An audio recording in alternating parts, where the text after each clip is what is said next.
Most of the research is focused around treatment-resistant depression, major depression, depressive disorder, and maybe PTSD, which is fantastic. There's a lot of need for those things, and is absolutely appropriate, and the research that's coming out is incredibly promising.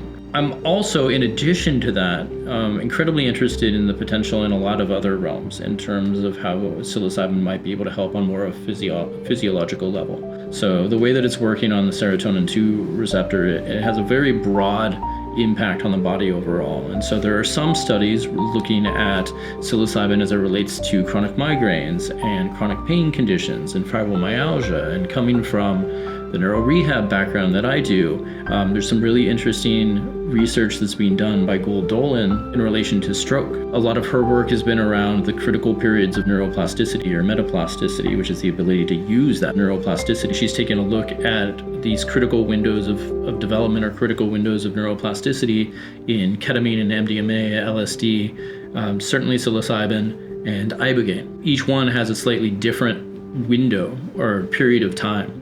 Ketamine having the shortest, but it's also the shortest trip. It's also the shortest psychedelic experience. She is postulating that the time, the duration of the trip itself directly correlates to how long that window of neuroplasticity is. So psilocybin is anywhere from about 2 to 4 weeks. So she's doing studies around people who have had a stroke and sometimes years out from a stroke.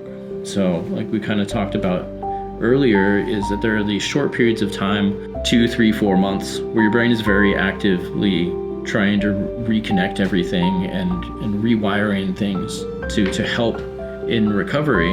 And then that wanes over time. With Gould Dolan's work, they're looking at the capacity to reopen these critical windows of physical neuroplasticity to help with physical rehabilitation, as well as mental, emotional rehabilitation, like in the capacity of therapy.